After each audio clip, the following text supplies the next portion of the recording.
Hey guys, this will be the last time I read to aloud on YouTube because next week we go into spring break. Obviously, we don't know what's going to happen with school.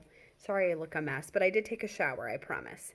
Um, I just want to let you guys know that this is just a crazy time, but I love hearing from you. And worried about the kids I'm not hearing from. I know that there's been a lot of back and forth as to, am I supposed to do this work? Am I not supposed to do this work? The thing is, guys, no matter what happens after spring break, we need to maintain a routine. I found that in myself this week. When I laid in bed, I didn't get up and talk to people. I just watched TV. Like, at first, that sounds really awesome.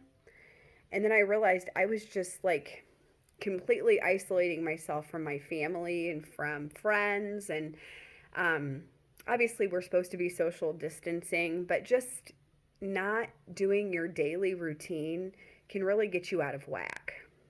And I think during these uncertain times, even though, an assignment is not quote unquote required, if you do it, you're going to get points. It's going to improve your grade. And also, it just keeps you in a routine.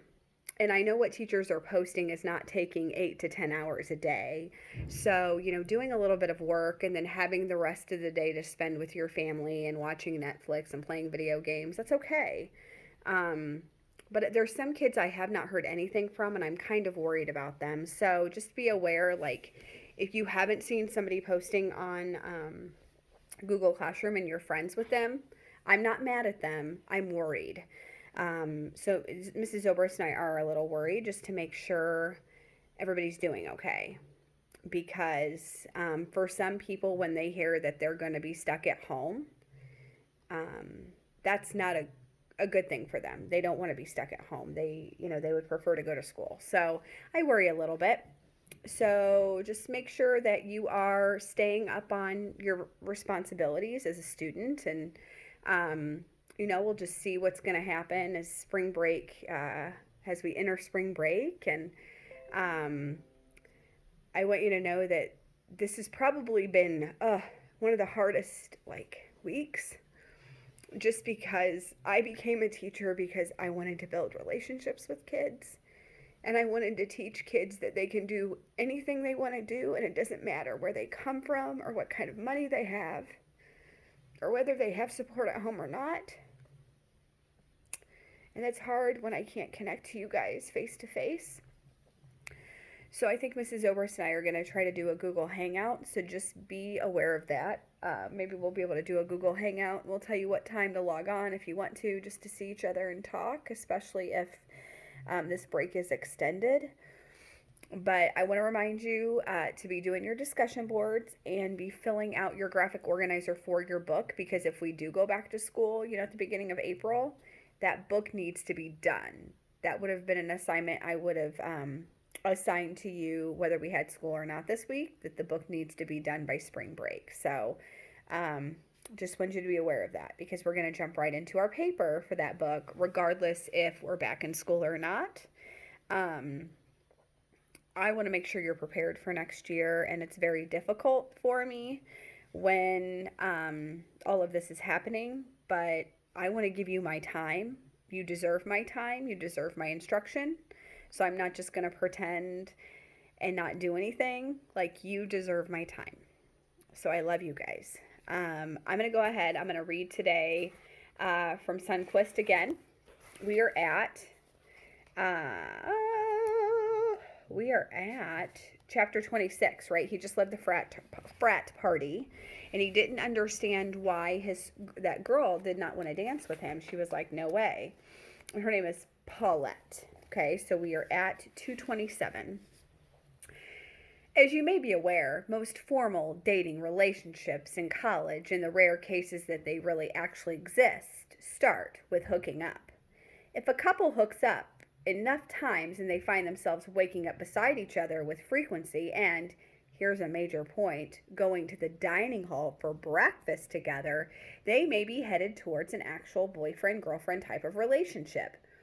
But as I said, it was rare for couples to pair off in this formal way on a college campus. So, what you get instead are what I call ambiguous college relationships. In an ACR, sometimes you get drunk and make out, then don't talk for a couple of days, then have coffee together, then don't talk for a while, then get drunk and make out again, then wonder if you may in fact be dating this person now or whether it is merely a friends with benefits situation. I lump all these relationships under the umbrella of emotional confusion, that is, the ACR, ambiguous college relationships. Anyways, since I didn't drink or, for matter of fact, hook up, I still had not even kissed a girl. I am a little over old fashioned in that I was actually trying to go on, dates. The difficult thing about asking a girl on a date in college is that it's rare to be in a one on one conversation with her.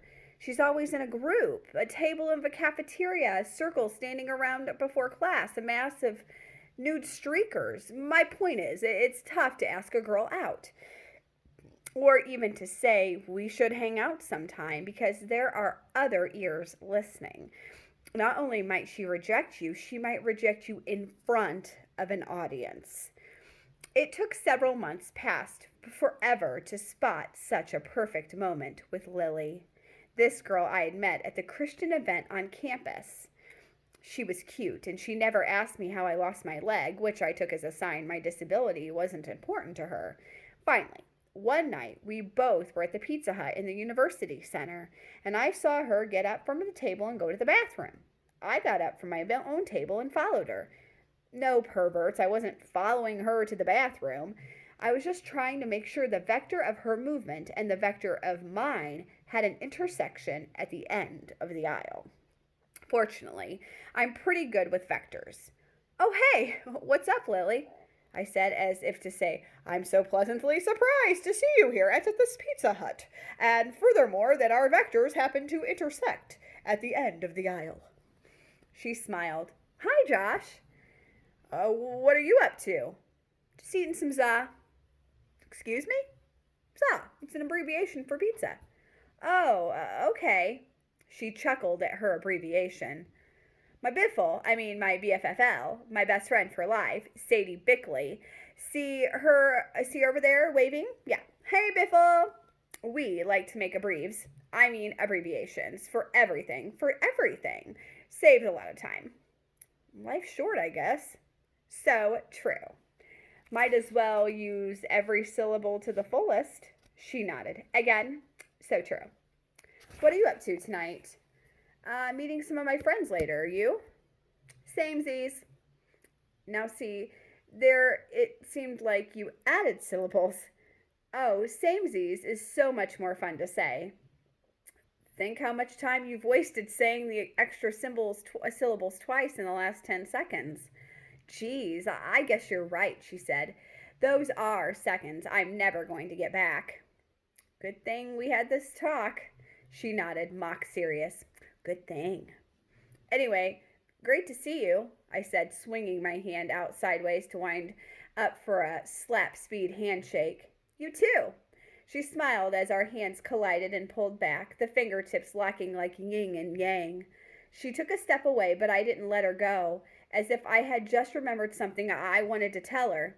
Hey, we should hang out sometime. Totes. I'm not going to lie. It all felt very smooth. But I took the smoothness down a few notches by adding, what's your last name? I'll look you up in the student directory and drop you an email. Brad set his fork down on the cafeteria tray. He was skeptical.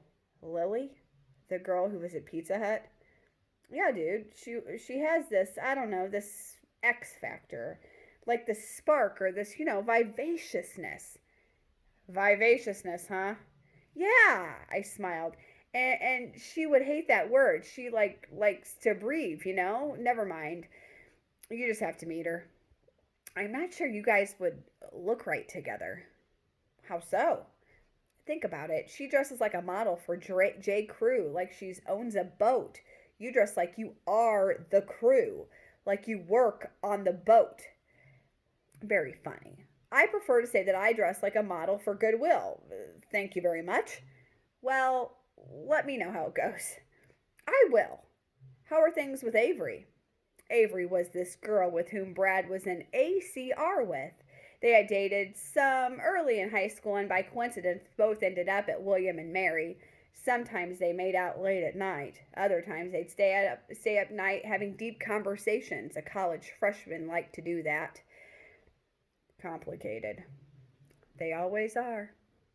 I was waiting for Lily at the coffee shop wearing khaki shorts that I had made by cutting off a pair of normal khaki pants paired with a vintage t-shirt from my city council campaign that took place in the early 90s. I had been using my artificial leg less and less. The campus was just too big to walk on it. Crutches were easier. So that's how I was rolling today. Crutches and one leg. Lily arrived also wearing khakis, in her case, a fitted khaki skirt and a light blue button-up cardigan. It was probably cashmere, and I wished I could have touched it, to find out for sure. Hey, she said.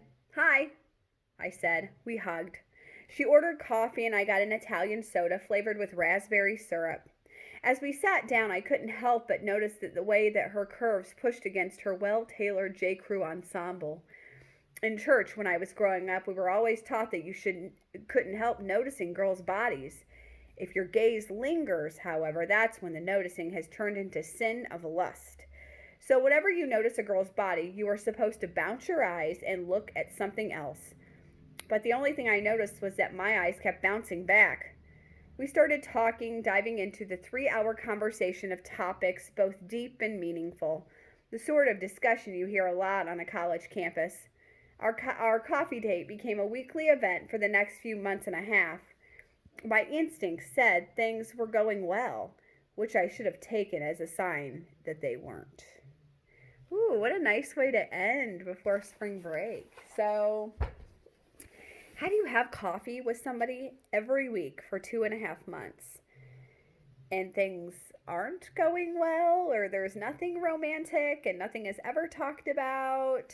I don't know. I love this book because it teaches us a lot about human relationships, and the biggest thing in the world, which is something I see Josh really struggling with is communication. Saying how you feel and listening to what the other person is saying and their body language. So great reading today, guys. I'm going to go ahead and post this for Friday, and then be looking out for maybe a Google Hangout pretty soon. You guys have a great spring break. If you need anything, please, please, please email me. Okay? I'll see you soon.